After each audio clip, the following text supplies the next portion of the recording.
one nation, under God, indivisible, with liberty and justice for all. Thank you, Councilmember Steele. We'll do a quick roll call. Councilmember Gully, Councilmember Ash McPherson, Councilmember Steele, Present. Councilmember Beth, Here. Councilmember Conley Wilson. Present. Thank you, and I hope that you're feeling okay. Yeah, I'm kind of going through it, but you know. Okay, well, if you gotta, sign off, don't worry about it. We understand. I've been there. Gotcha. Thank you. Appreciate it. Councilmember Soriento here, and Council President Mantello. We have all 7 present, and I'd like to dive right into this. I'd also like to welcome Jessica from the Friends of Mohican Tuck. Thank you so much for joining us. And we also have the developer, Kevin, and his team, Brian, and I apologize, John. Thank you. Such a tough name. Thank you for joining us. And here with us this evening is our Corporation Counsel, Rick Morrissey, our Planning Commissioner, Economic Development Commissioner, and many other titles, Steve Strikeman, and then obviously our wonderful city engineer, Aaron Vera. So thank you for joining us. Thank you. Yes, we got Park in 15th. I'm trying to butter him up. So I'm with you on that. there's a motive. No, I'm kidding. Okay, so in the backup, the council has, and just for folks out there, this is a workshop. We are going to have subsequent public hearings, which we'll talk about later on. But this evening is to continue the environmental assessment form. And if you recall, I think it was a 4.5, 5-hour meeting about a month ago. It was a very long meeting, but very, very important to go through the environmental assessment. I want to thank all of the city staff who has helped guide us and work through this. As I have mentioned, I have been a part of environmental assessments before, but never so knee deep. So I really want to thank the city planning staff, corporation council, and engineering staff for really holding our hands through this process. Stating that, we'll dive right into it, and I'll hand it over first to Steve Strikeman, and then I believe Rick Morrissey, and then Aaron as needed. Thank you, Steve. All right, thank you. So yes, after the last meeting, you were distributed a marked up seeker to address the, I think it's like 14 or 15 mid-teens questions that were still outstanding. And also with that was sent you some guidance on how to analyze these questions as well. So Aaron will walk through these with you. It's the intent by the end of this meeting tonight is to complete the seeker part 2. And then I guess I would ask the city council how they would like to prepare to draft the part 3 afterwards. But we'll get to that later. But first, I'd like to ask Corporation Counsel Rick Morrissey to discuss some of the issues that have come up and been asked that I'm sure you're all wondering how we answer those. I really appreciate that, Steve. Thank you, Rick. Okay. First of all, Kiani, can you hear okay? Okay. my general advice is to take legal advice from lawyers because they are trained. They may not be your favorite people, but they are supposed to know the law. And a lot of people have opinions about what's legal and what isn't legal, and they're just that. They're usually uninformed. As to the objections that I saw in this email that I think you forwarded, Council President, on March 9th, Yes. and they may come from Friends of the Mohican Tuck or something like that. I'll take the second one first, where it says the proposed action cannot legally be permitted as it exceeds the maximum allowable density under P. There is no, the parcel is already zoned for residential. So what the applicant will have to do, the applicant's proposal does exceed allowable density, but that really doesn't have anything to do with whether or not you can grant or deny the zoning request. It just means that the applicant will have to go through the zoning board to get area and density variances. Right, so it doesn't actually pertain to the issues that are before you. And secondly, what's the other thing there? It says there's an incomplete application due to the EAF not listing required permits. I'm not quite sure what is at issue there, but I mean, the zoning board was not listed in the original notifications to involved agencies. I think Steve is formally notifying them, but it's not like they haven't been aware of of this development, and there's no requirement that they be. You are in much more control of this process than the zoning board ever will be. Okay, they really answer to us. If you have any more questions, I'll be happy. I'd love to open it up to the council. Is there any questions based on, and Jessica's also with us, so if you had a question for Jessica, I did ask Jessica to join us this evening in case there were questions. Okay. Good. Council President, Yes, Councilmember Gully. in one piece of the FOM letter email, it says assessing potential impact pursuant to determination of significance. The council has to compare the impacts of an action to the impact of the current state of the land which is undeveloped. My question is, even if something were to fall in that barrier moderate, if there's a modification or an enhancement by the developer to minimize or limit any process that anybody's pointing out, we should also take that into consideration also, because it kind of lessens the significance of that impact. Am I right? It may not lessen the significance of the impact in terms of whether it's a moderate impact or a little impact, but it can affect your determination as to whether or not there should be a positive or negative declaration as to whether or not there is going to be a significant impact on the environment itself. Do you understand the distinction I'm trying to draw there? Well, I've got part of it, but I'm saying if there's something there that we have that is at a point where we look at it and say, hey, this is something that isn't really small, it's not big, and the development team and the developer come in and say, well, here's how we're going to mediate that and adjust that. We also consider that also, because that lessens the intensity and severity of that situation. When you make your Yeah, if determination. you're gonna make a mediation, but we can make that in our mediation, but take into consideration everything the developer's gonna do to lessen any of these distinctions that were brought up. Part three, right? That's exactly what part 3 is. Okay, So great. once you're done with the 18 questions, all the sub questions this evening, then we move on to part 3 and just reading verbatim from DEC's website. If you checked moderate to large impact may occur for any questions in part 2, which we already have, then each of these will need additional evaluation in part 3. Part 3 will help the reviewing agency decide if the impacts identified are significant, whether impacts will be avoided or substantially mitigated, and whether or not to require an environmental impact statement.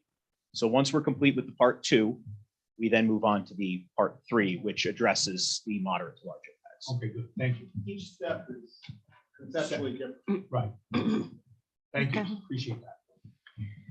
And, one of the things I was reading, Jessica and the friends, the application is incomplete.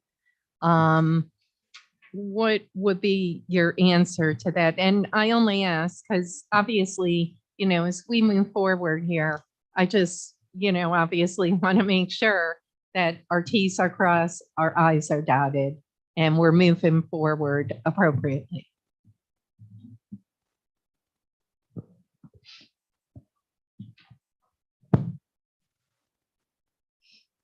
As far as I know, the application is complete. Okay. Okay, it's true that the zoning board wasn't put on notice immediately. To me, it's a distinction without a difference, though. Okay, they are on formal notice now. We send it out. And, so it's do not see them objecting in any way to the council continuing as lead agency. Thanks, Rick. Let me clarify one thing. Yeah, The application is complete unless, but I mean, that's, you know, he's made a prima facie case, so it's something like that. But if you determine as a body that you need more information on any particular subject, you know, you're perfectly, right. you know, empowered to request more information, and the applicant then has to supply that for you. Yep. Okay. Okay. Any other questions before we dive in? Okay. Okay, I'm gonna hand it over to Aaron, who has all the technology and is ready to go. Yeah, I think so. Can you enable a screen sharing? Thank you.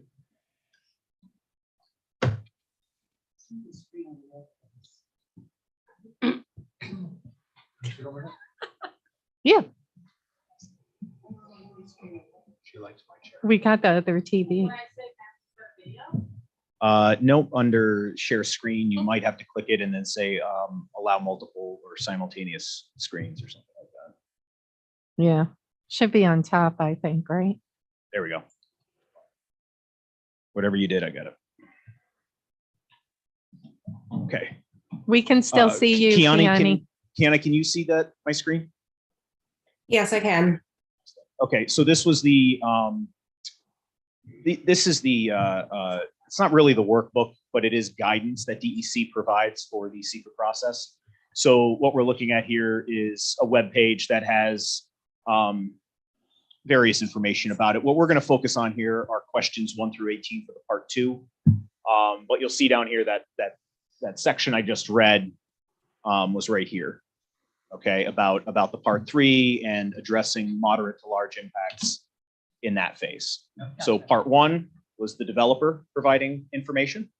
Part 2 is where we're at, reviewing all of that information, determining no to small or moderate to large impact, and then we'll get to part 3 when we get there. Okay.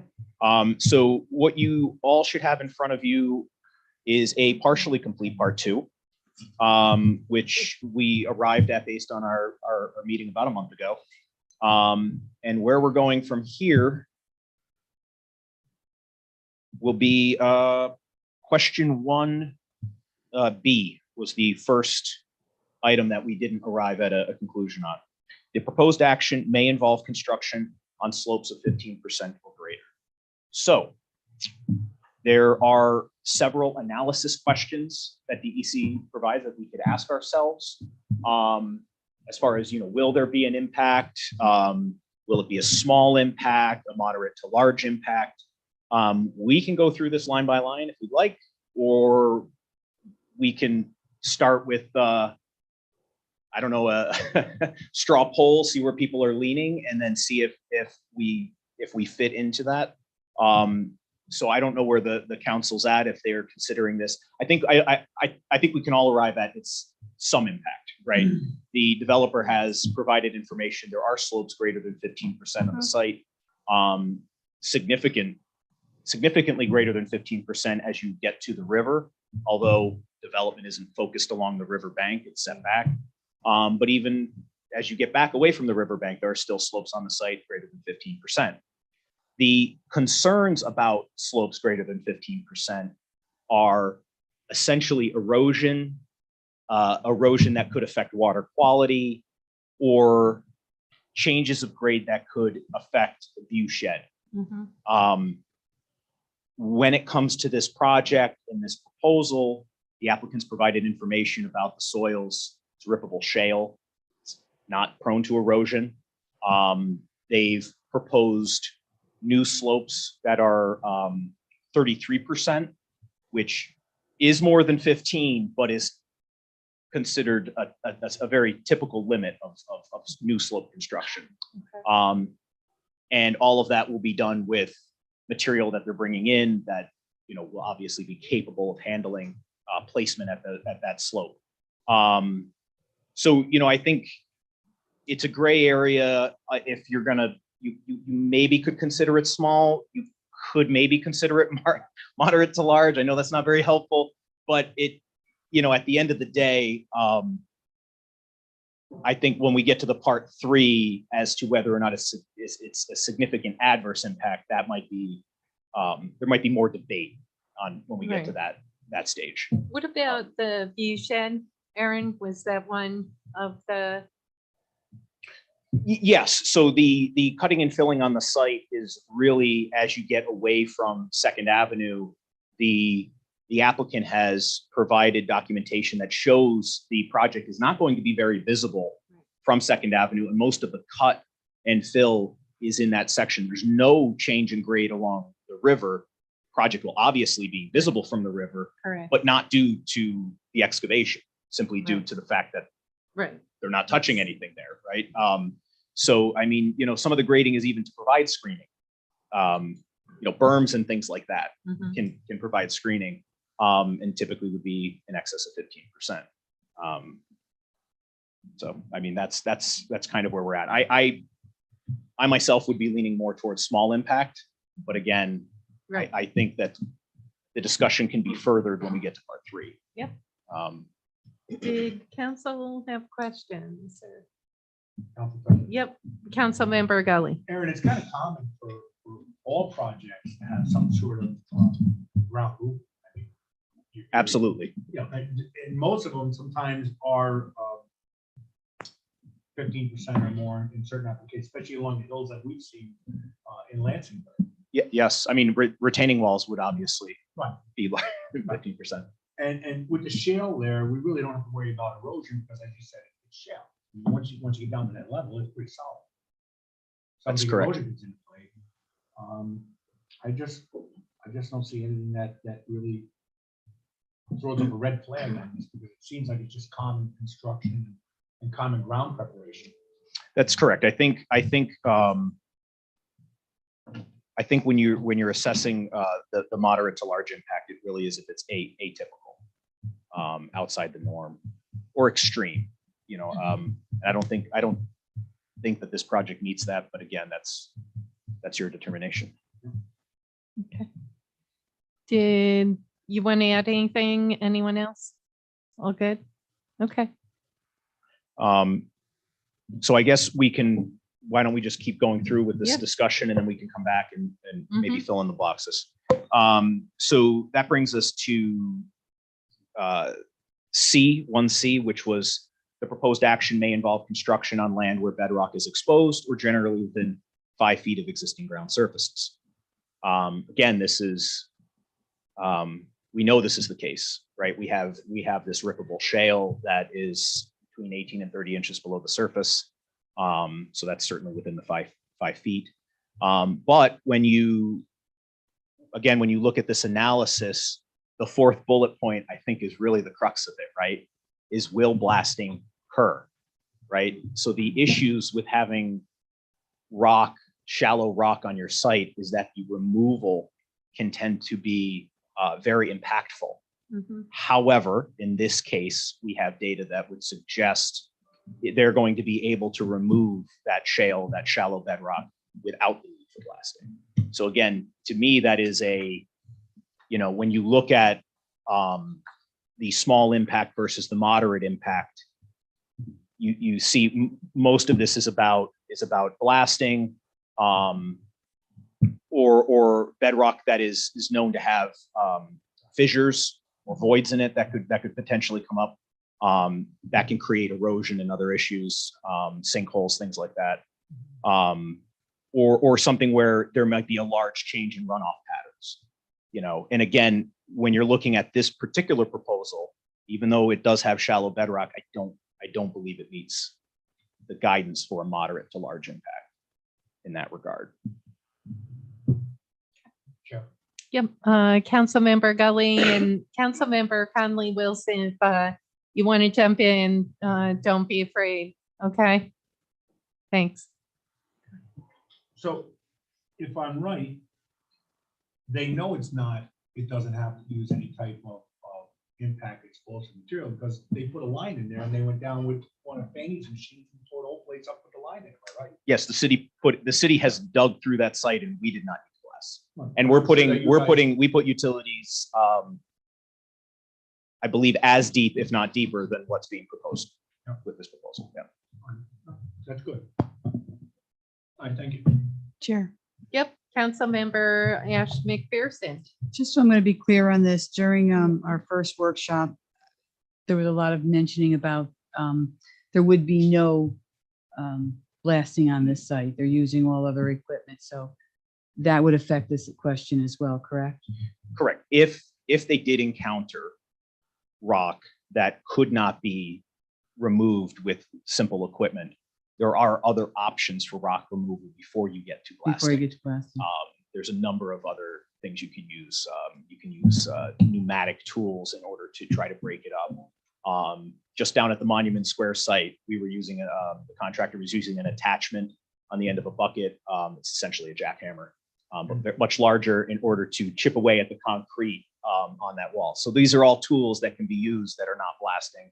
Okay. They're relatively standard construction tools, maybe not for a single family house or something like that, but certainly for larger scale construction. Thank you. Further questions on this one? Okay, Moving on, 1D was another question that was left open. The proposed action may involve the excavation and removal of more than 1,000 tons of natural material. That's a relatively low number when it comes to construction of this scale. It appears that they further define it as 750 cubic yards or 40 to 50 vehicles, right? Truckloads of material. Going down to the analysis, the questions are what type of materials are going to be removed? How long will it take? What impact will that removal have on habitats and ecology in the area? Where will removed materials be deposited? And again, erosion.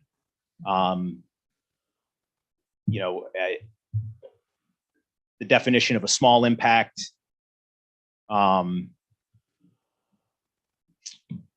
is essentially removal of no more than 1,000 tons. I think here you have to call this a moderate to large impact. yeah, You're clearly over that amount.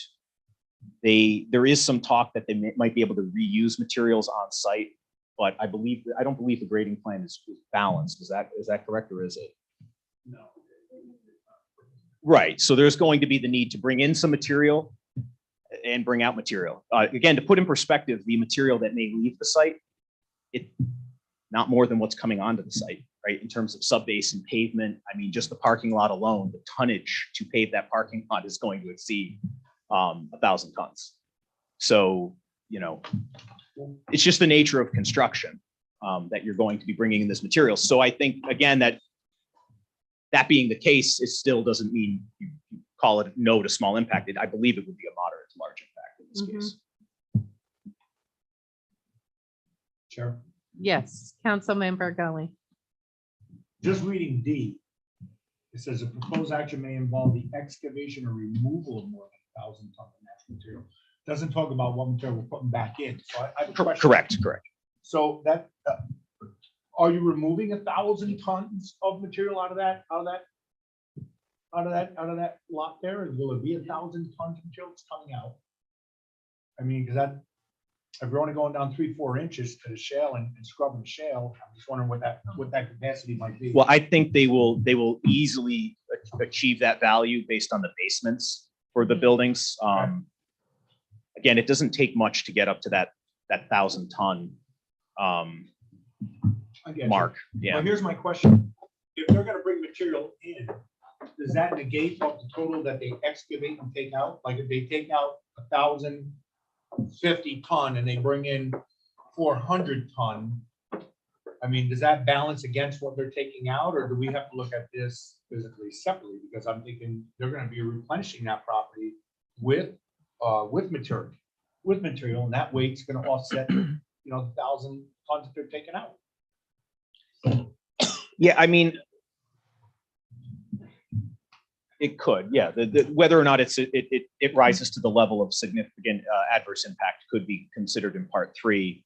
Again, I think this is more This question is aimed more about mining operations, not construction operations. So it's But- more about just what you take out. Right, but I think, in the interest of suppose playing it safe with the interpretation, you could consider this a moderate to large impact and address it in more detail in the part 3. That's pretty hard. Yeah, really, you are Yeah. tied to this number, but again, this isn't simply because a construction project is removing this material does not subject it to a mining permit. Right. It's only subjected to a mining permit if it's going to be a continued operation not relating to construction and really related to the sale of those materials. Okay. All right, so that covers. Go ahead. And I'd like to recommend instead of coming back to these, that maybe we address these 3 right now while they're all fresh. I totally like that idea. I appreciate that. Thank you. So, Sounds like, based on the analysis. I don't wanna- No, you can speak for me. Go ahead. Go ahead. I think that it seems like B and C are nowhere smaller impact than D. Correct. Right, That's what Yep. I would Yeah. agree. I think, is every. all the Yes, council members yes. have- And you saw that Kiani is, yeah. Taking a break. she's- Yeah, yep. It's okay. but I think we have a I've been- majority of. Yeah, yep, thank you. Yeah, I think we're in agreement on that. Okay, Let's. We're bringing page 4, number 7. Yep. Impact on plants and animals. Yes, and we're on B here. So the I truly apologize. Regarding, and, Kevin, I mean, obviously, construction, the trucks, et cetera, you'll obviously, I mean, I'm thinking the neighbors and the roadway, that will all be,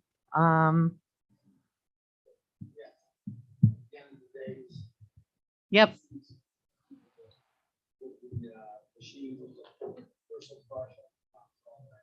okay.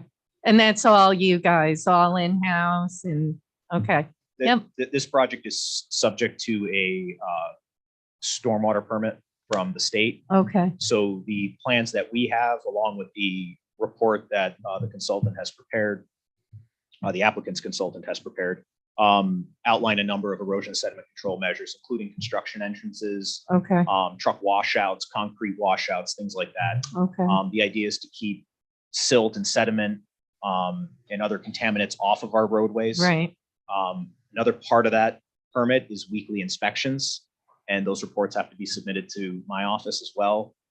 So if we see any issues or receive any complaints, we'll go out and inspect the site as well. Although the inspection services are covered by the cost is covered by the developer. I was going to ask that later about the stormwater, so you hit that, so thank you. Good, So impact on plants and animals, 7B. The proposed action may result in a reduction or degradation of any habitat used by any rare, threatened, or endangered species as listed by New York State or the federal government. The applicant has provided documentation that clearly shows that the state and the federal government do not have any of those species listed as being on the site. They have documentation from the U.S. Fish and Wildlife as well as from DEC. The important thing to note on that is they're specifically listing threatened and endangered. So those are listed species. Yep. Again, we do have some analysis here about the small to moderate, small or moderate to large impact. I think you have to, well, there aren't any of them. So, really you could say no impact for this. So they're all. Yeah. Yeah. we went into great depth. Who was your habitat specialist, the gentleman that joined you, or the archaeologist? Yep, Marking, but, no, there's another guy. Okay, so then we can move on to, I think both C and D have similar guidance here. So we'll cover both of those together. Yep. The proposed action may cause reduction in population or loss of individuals of any species of special concern or conservation need as listed by New York State or the federal government that use the site or are found on, over, or near the site. Again, based on the information that we have, no such species exist on the site. Those are again listed. Species of concern are listed by DEC. And that list is, again, those habitats are defined by DEC in the areas of interest throughout the state. And none of those occur on this site. Any questions? Okay. And that really does cover both C and Mm-hmm. as well. And then F. Okay. Chair, Councilmember Gully. I can't speak for any other council members, but there's nothing listed, there's really not an impact. I think that Correct. relatively, Yeah, no. but we still have more in that category. Oh, I'm sorry. There is one more in Yeah. If we, seven. Yes, if I we determine apologize. F is a no, then the whole category Right. is no.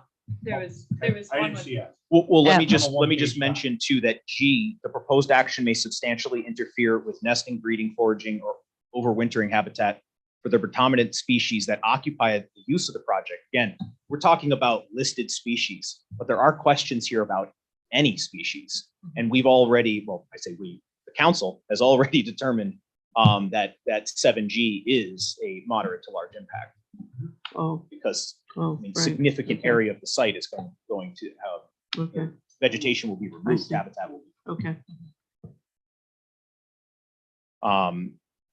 So 7F, let me see if I have the guidance here.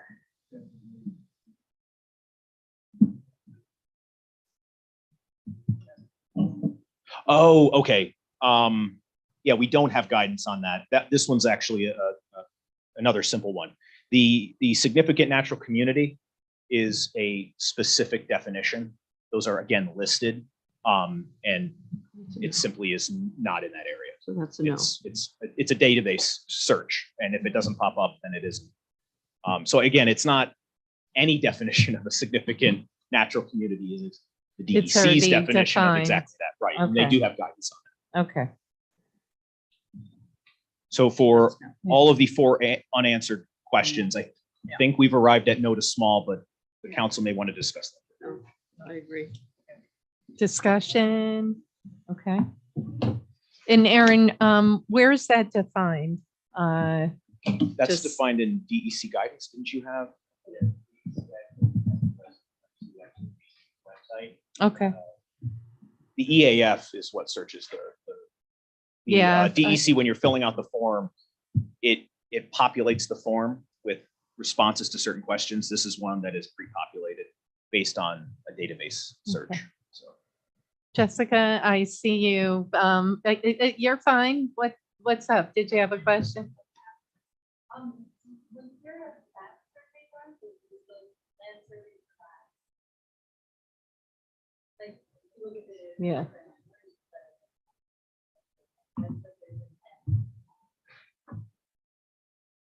I have bats in my house. Would you give them to? oh no, the only bats I'm aware of are when you're subject to an Army Corps permit, right? That the Indiana bat and or northern long-eared. northern long-eared, that's it. Are listed by US Fish and Wildlife for any project. They weren't in this instance, even if they are, they're not protected other than during the maternity roost season, you are not allowed to. That's clear right. That's right. trees. So what happens is there's a tree clearing window from November 1st to March 31st.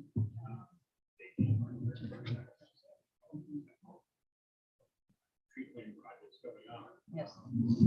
If you want to clear trees during the maternity roost season, and you prove that there's no further long-term battery that if your site is subject to that, then you can do back survey for that. I recall, Brian, there was a project. Oh, I forget where, but it was along the canal. and they actually had to hold off because of the birthing season. You refreshed something that, I mean, it happened so long ago, but okay, thank you. Yeah, so, essentially, if it were to show up for a project, then you would typically, as a developer, try to clear the tree during the Okay. There, oh yeah, very interesting. You have to hit Austin, Texas. Has anyone ever been there? And they have the bats that come out the tunnel. When I talk, there's over 1 million bats that come out of the tunnel at dusk. It's insane. It's frightening, but anyway.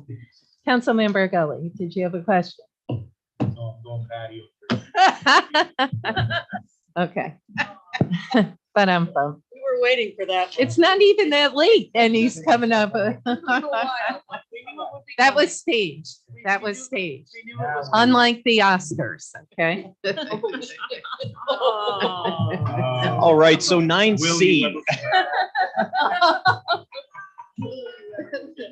Oh, boy. Okay, some lighthearted. He's been on vacation way too long. Way too long. Played way too much golf. Sorry, Aaron. No, it's all right.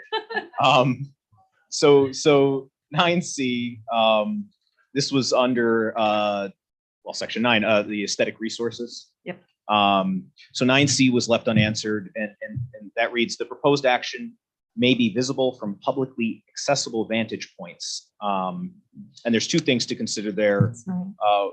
The first being if they'll be visible seasonally, and then secondly, if they'll be visible year round. So then the analysis is, will it be visible? And if so, how much? If you're considering the accessible vantage point, the Hudson River, which you should, Yeah. It will obviously be very visible. If you're considering the vantage point of Second Avenue, I think from Second Avenue, the project's demonstrated to be fairly well screened.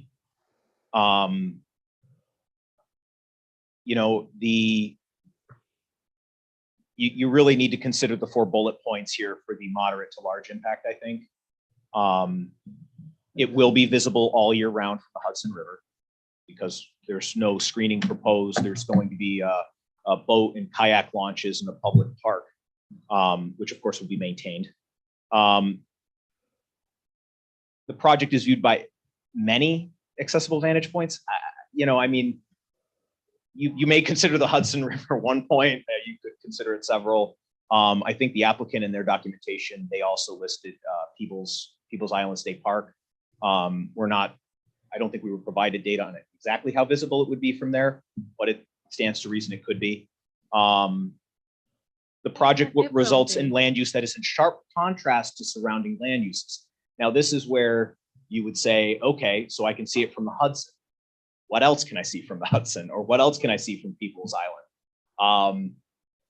And the answer is at least Quite a several bit, projects of yeah. the same size. So, and then the project is of scale, color, or dimensions that will be highly visible from public scenic resources. I think that's kind of subjective, right? These buildings are as tall as some of the other developments along the Hudson River, not within the city of Troy, but obviously we have right. There's a couple of developments that have happened over in Cohoes that are visible. This is of similar scale, but I think it's a matter of opinion. If you're looking to define it as a small impact, we have 3 bullet points to help us there. Only a limited portion of the project will be visible when there are no leaves on the trees. And I don't think that's the case No. again, because you're really going to be visible from there.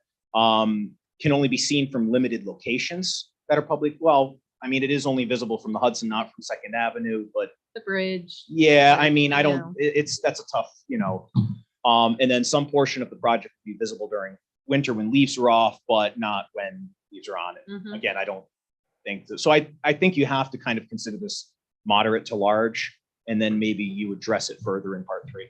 Okay. And, I'm going to punt that one to you, Kevin, because I think that you have put a lot of time, and Brian, you could jump in.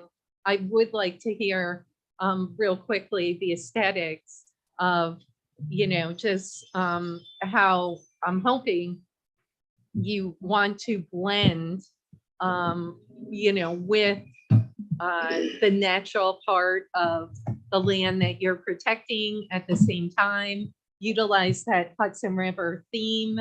And so I know you have put time into this, because when we walked, we talked, and you kind of, We look at it as almost as an Adirondack type of situation. right, So more of the earth, so more greens, more browns, and some red maybe around the windows, kind of like that Adirondack design there you see quite a bit up north. And some stone in some areas and stuff like that. and refresh my memory, how close do you plan to be by the cliff? What's the buffer there, Where we Brian? Saw the vision Yes, from that. yeah, Gee, I think we're, I'm gonna guess at this, Brian, but that spot is closer to the southern portion.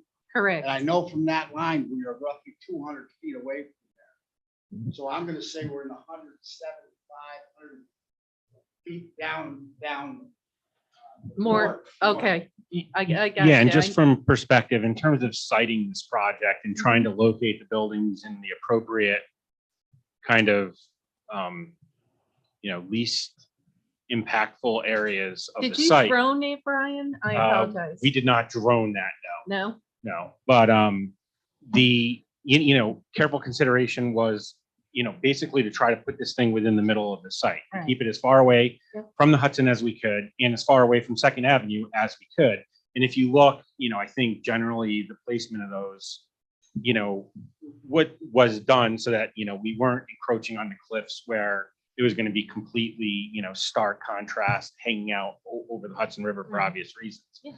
And that vegetation along, that shoreline is going to be maintained. So, from a planning perspective, it was kind of put in the middle of the site as much as possible Mhm. with the orientations of that to provide the Yeah. least impactful. Obtrusive. Yeah, Because I thank mean, you. Good obviously, word. I'm looking at it, we want to protect that view shed. And obviously, it's not going to be perfect, but at the same time, it can be what I feel a real model in terms of merging. I've seen development along the river. A couple developments I feel could have been done better locally. Yep. I want this to be a model because we do have some land, some buffers that we can use. And I like the Adirondack theme to it. I mean, I'm just thinking out loud. And another important thing to bear in mind is the property has a much shorter footprint on Second Avenue than it does on Riverfront. On the Riverfront, we have a 1/4 mile of river down there. We're in the front, Brian, 800 feet. That's front. It goes out at an angle, and it opens up, and the place for the buildings really gets down into that nestled area. Where Right. we're right down below, and the topography works for some of that grading to keep it, because obviously we want to have to deal with it. Right. Oh, yeah. And clearly, I mean, if you're a developer anywhere along the river, you want to protect that view shed. So, Chair, yes, council member. I highly get confused by this green statement because to me, if you're gonna put a project of that immensity and that much amenity into an area, you want people to see it. So I don't know why it would be negative, because I want people to see that project. Oh, look at that, wow, look at those apartments. And say, hey, maybe we want to go over there and see how much they are. You know what I mean? I don't get it when they say it's a negative to be viewed. Because for me, I look over Starbucks and go, those are awesome apartments. When I look at these projects, I say they're beautiful pieces. Why wouldn't we want to have that same beautified piece on our land where it's bringing economic strength to Troy? I just don't, I get confused. Why would they say it's a negative to be visible? Or are they saying it's a negative? Am I reading this No, wrong? what they're trying to say is and Aaron, you could jump Go ahead, in Aaron. there, I'm here, you're Rick. fine. I'm thinking, no He's got matter it. what, it's going to change the view shed of that site. That will change it. Does it Right, I change think positively? this is about whether it's a small or large impact. Part 3 is whether it's significantly adverse. I see. So Okay. you're gonna get to the negative on I'm these. jumping ahead on You are. You're ahead of the game. though. Ahead of the it. game. The way I think, I'm sorry. It was that 6 weeks off. Yeah, you know? yeah, he's So we're gonna propose those been- as he's well too moderate to rested. large. Yep. C, and then intended impacts on historic and archaeological resources. And 2 questions Yep. there. Section E. Oh, it was E. Okay. Oh, yeah. So, section E was if any of the above, A through D, are answered moderate to large, which I believe, right. Then we need to answer the 3 questions. We already answered the first one, which was the proposed action may result in destruction or alteration of all or part of the site or property. We called that moderate to large because I think it was just the sheer area of the site that was the percentage of the site that was being developed. 2, the proposed action may result in the alteration of the property's setting or integrity. They don't provide a lot of guidance on this. You're kidding. No. So it simply provides us with the analysis to question E is based on the answers to 1, 2, and 3. Hmm. I don't know if,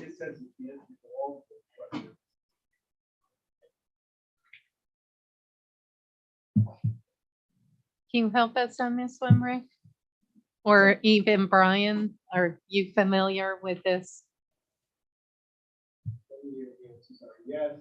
Or moderate to-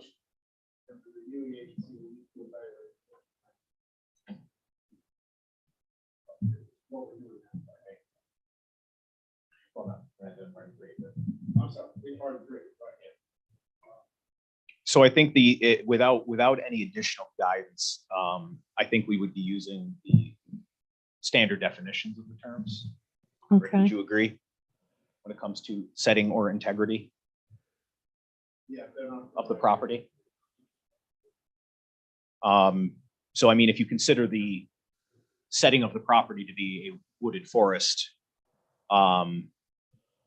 certainly the removal of 60% of that area could be considered moderate to large. Yeah. Yeah.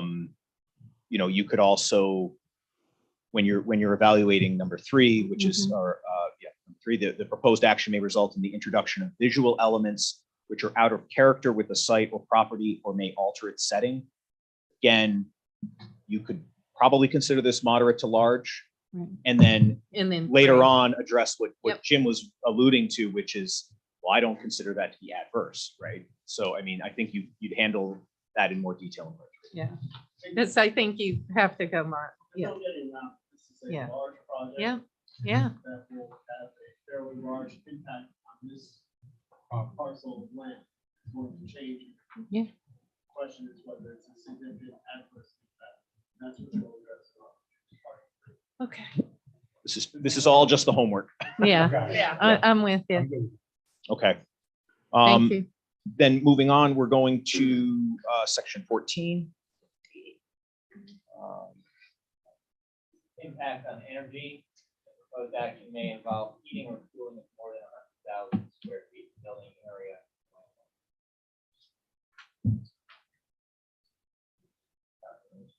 well, Yeah, so there is a little bit of guidance here. The analysis that they provide, you can see on the screen. Does the proposed action incorporate any energy efficient design features and technologies? New York Energy Star Homes, green building standards, LEED certifications, things like that. Obviously the project will have to meet the current energy code that New York State has. It will have to be as energy efficient as any other buildings constructed in the state. The question is, do they go above and beyond that? That's not something I can answer. The applicant would have to answer that. But when we consider Small impacts, residential development in an already suburbanized area. Small commercial uses in a professional office or industrial park that doesn't really fit. Or uses that are fully compliant with the community's adopted local climate action plan. I would have to defer to Steve if we have such a document. We do They're not. working, if you recall, the task force, I believe, is working on one. They've been meeting, by the way. We'll sit down. I want to talk to you about that. The sustainability task force. So- Keanu's on that. I think. Yep. So when we get to moderate to large impact, the first bullet point there may help us. So proposed projects that are much larger in scale than surrounding land uses, or that are in a remote area with limited energy infrastructure, could have a moderate to large impact. Some examples might fall into, if you just stop there, we don't meet those, right? We have plenty of energy to supply a development of this size. And they go on to provide some examples which are generally industrial in nature, or a large number of residential units in a rural area, which we don't. So I based on the guidance here, I would leave it nowhere small. Mhm. And Kevin, I think we hit this. Did you talk anything about geothermal or the pervious pavement? Did we hit, do you guys plan to look at any kind of different type of renewable energy or alternative, or what's your plan? I thought we talked at the meeting. Okay, Getting your projects mixed up. projects. Yeah, in the previous pavement wouldn't be applicable here because generally you want to keep separation below that from filtration, which bedrock given that we have. Right, yeah. It's not a suitable site. Of course, pavement works. It works well in certain environments. There is a area of that nature. Right. And, obviously, that site is just not practical. Yep. Do you guys plan any for the building itself, any type of, like, what's your plan in terms of the energy? Okay. Okay. Okay. That's good to know. All right. All LED lighting. All LED lighting. All right, now I'm back. Okay. Yeah. Okay. Good. Okay. And I'll keep working with him on the geothermal, because I Yeah. know Standard Manufacturing is now doing geothermal with their redevelopment there. But Yeah, that's okay. Real quick also, and I only ask this because a bill is moving forward pretty quickly in the Senate, which would require so many charging stations per electrical EV charging stations per so many square feet of new development or rehab. I mean, it's a huge endeavor. Saying, yeah, do you guys plan some EV chargers? and they'll be in after our new zoning ordinance is adopted, which has a requirement for EV charging, a number of spaces per each project. Good. So we're Nice. ahead of the We state are. legislation. We are I cutting, like it. we're cutting edge. Which edge? We can edge any edge. It's just, see, the sales, that's the sales pitch for the zoning You laws. look like Vanna Wesson. I was just gonna say, we're gonna start calling your Vanna White. Huh? Give me an E, give me a Give V. him curtain number 2. Jess?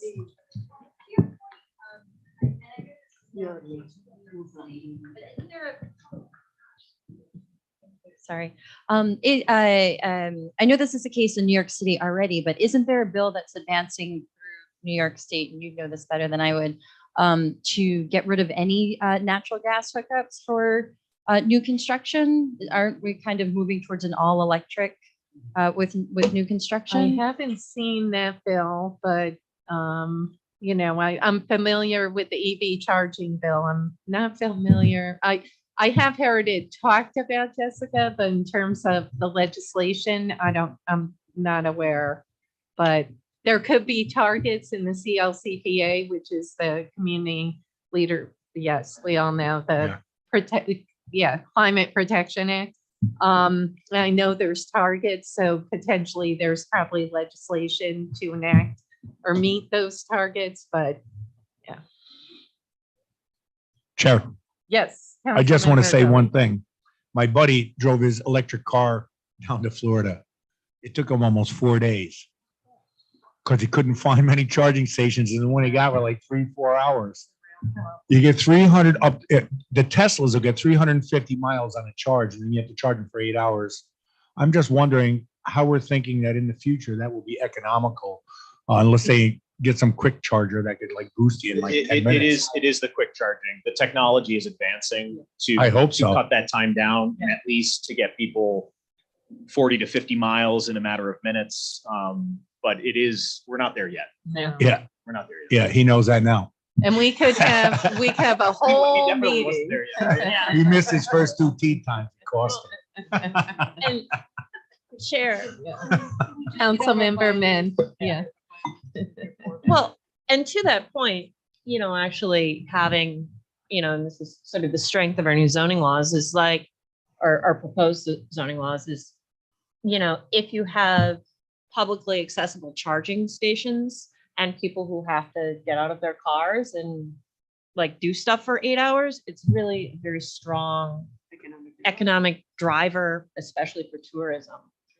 So just look at how he relaxed on his way down. I That's know, right. so You we'll know, just have He to didn't seem so highlight. relaxed when he got there. Sorry, I knew bringing up the CLCPA, EV chargers, geothermal, I knew it'd get everyone going. Go for it. All right. Thank you, Aaron. So we're moving on to, I think we all, Yeah. we're satisfied that 14D was no to small. Yeah. So we only have 2 more items to go. Penultimate here is 17A. This is consistency with community plans. A reads, the proposed actions, land use components may be different from or in sharp contrast to current surrounding land use patterns. I'm going to cut right to it. This is moderate to large. If you'd like me to go through why it's moderate to large, I can. But if you start to look at this analysis, is the structure larger, taller, on a different lot size? Okay. On a very, I mean, Yeah. it is no Yep. doubt, it's in Okay. contrast to the single families, Yeah. on either side. So, Or if you look across the river. Yeah. Yeah. and then that brings us to the last one, which is item E under 18, consistency with community character. The proposed action is inconsistent with the predominant architectural scale and character. Again, I think we can go through the analysis, but I think in the end, you're going to arrive at that moderate to large, simply because of what surrounds it. Yep. Yep. Okay. That was too simple. So that being said, I think there was general consensus on everything we have discussed so far. And now, as I mentioned at the beginning, I guess I would leave it up to you, the city council, to propose how we move forward with preparing a part 3. And I mean, I think maybe it's, I know you, I mean, maybe it's something you want to do with Sure. staff, or I'll leave that to you. Sure. Before you Council do that, President. Council President. Could you readdress 17C? 17C, the proposed action is inconsistent with local land use plans or zoning regulations. So there's no small because I have moderate. Yeah. you have Moderate moderate. to large. Oh, that should be, yeah, Yeah. yes. You know what? It's a zoning change. Yes. Good question. Good Yeah. catch. Okay. Yeah, good catch. We did do moderate to large. Yeah. No, it's Yep. this one. Council President. Yes, Councilmember Gully. I may ask that the council is represented by members of the minority and the majority with this, with the administrative staff to put together part 3. Okay, I think that's a good idea for the next step. I'm not sure who would be interested.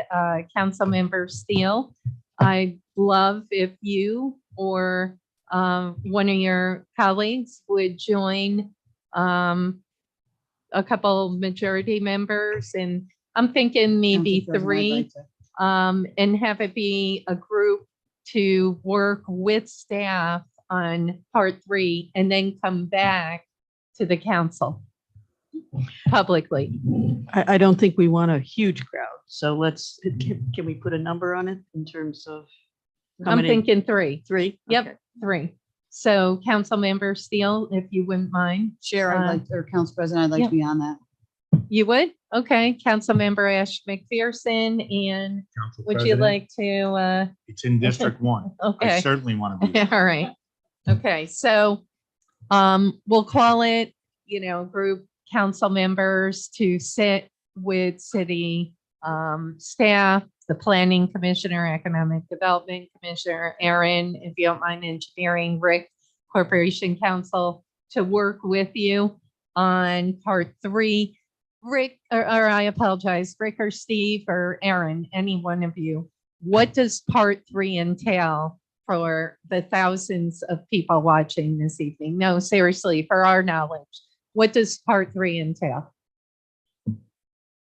So part 3 entails going through all of those impacts that were listed as moderate to large. Yep. And individually, with commentary, deciding whether or not those rise to the level of a significant adverse impact, negative impact, not a positive impact. So, again, it's going to go through, I think we have about a dozen Yep. or so that we checked as moderate to large.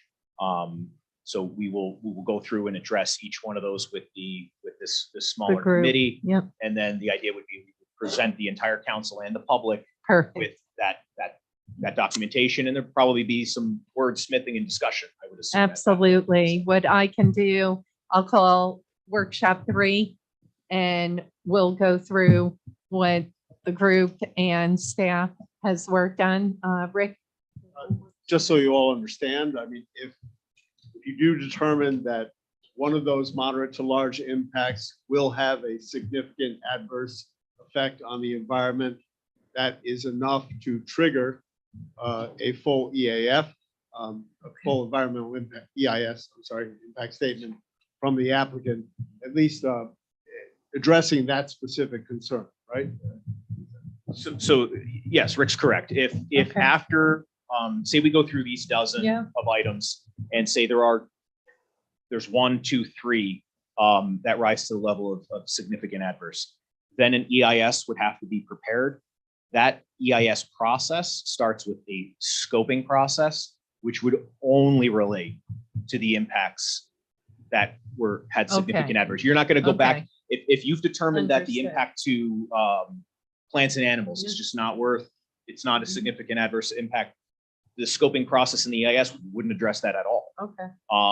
So the sections of it that you've already arrived at a no, those wouldn't be part of the process. So the winnowing down Yep. to the most Okay. significant impacts. Okay. Yep. All right. Okay, that's helpful. Saying that timeline, what does this group feel, or staff, an appropriate timeline to go through I apologize, the dozen moderate to high, so, or moderate to large. What do you think in terms of timeline? I'm just looking, I'd like to. Yeah, I kinda think we work. would sit down in a meeting. I mean, if we could meet as early as have a meeting next week, we could probably determine it then. I mean, I don't see why this isn't something that's done in 1 week, a couple meetings, or 1 week and a couple meetings to probably try and bring something back. I could be free before that. Oh, I can too. The 7th, yeah. The Okay, you have a 7th council meeting on is- the 7th. I'm good. Monday, Tuesday. Are you open? I would Thursday like morning? to propose Tuesday, the 5th. I'm sorry, He's proposing Steve? Tuesday. Yeah, I'm going to propose Tuesday, the 5th, because I have a pretty wide open Tuesday, the 5th. I'm good. You Tuesday, golfing? what time? The 5th. I just said a day, when you're not golfing. Wait, do something happen. I can't do the 5th. He's golfing. Look at your calendar. Okay. I know where For I'm gonna how be. long though? We Oh. talked about today, the state auction. State auction. Oh. Jimmy's got to feed the babies. Oh, I got to keep working. Monday. But anyways, Monday? that is from 8 in the morning, and I'll probably be there at 2 in the afternoon. So I mean, Oh. later Tuesday I could do it. Oh. Could you do Tuesday, that? Tuesday What? afternoon is good for me later.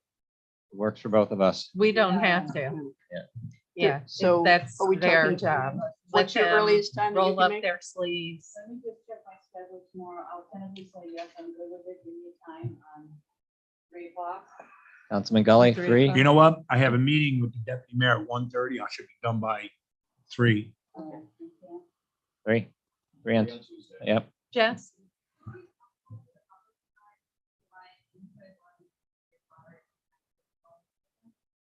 Well, we'll be at the workshop. The workshop 3 will provide that opportunity. Because what these folks are doing, they're going to roll up their sleeves, sit down with staff, and then they're coming to us as a full council.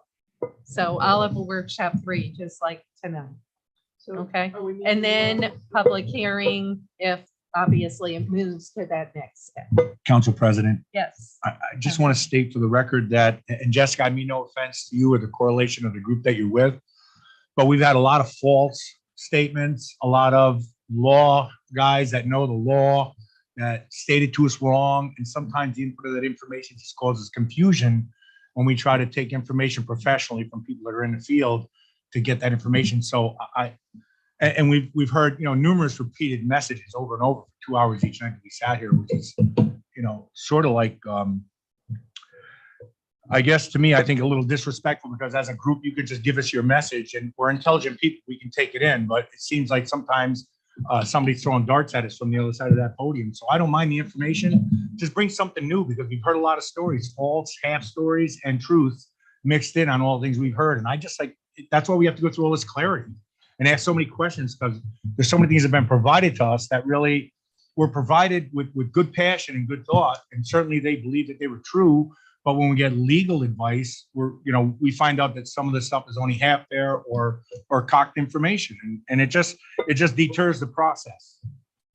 So I don't mind any information. I certainly don't mind anybody talking. Just bring somebody professionally that wants to talk about these issues, so that it's not just somebody who's throwing their opinion out there, because opinions are everywhere. We're so confused with opinions because we have to do it legally by the law, black and white. So just please honor us in that respect and just try to minimize the repetitive messages and just give us some facts there instead of half fictions and half truths, please. Thank you. I just want to clarify, Steve, are we meeting in your office? On I think that would be a good, in the conference room, planning conference. Let's see how you guys get through this, and then I'll schedule a workshop. Okay. All right. And Jessica, thank you. I mean, no, and believe me, this is a big project. It has an impact. And seriously, thank you for coming down here. Okay, thank you. I did do search, and I now know what bill you're talking about. The chair of the housing committee has an all-electric building. It's still in committee. It has not moved out of committee. Oh, wait a minute. It did move out of committee. It's on the floor. No movement on the assembly. But I think it's by 2030. I think. But no, I guess. Yeah, I'm not sure. I gotta read it. I have to read it. But anyway, the bill number is, and for you, Brian, Senate 6843B. Okay. But it did click after I said. I really want to thank Kevin, Brian, John. Thank you for joining us. I cannot thank staff. Like, honestly, you guys have really done a lot to walk us through this. It's obviously something legally that we want to ensure every step. Cross our Ts, dot our Is. Thank you, all of you, and Erin walking us through this evening. Thank you, Steve and Rick. Thank you. I want to thank the council. I'll take a motion to adjourn.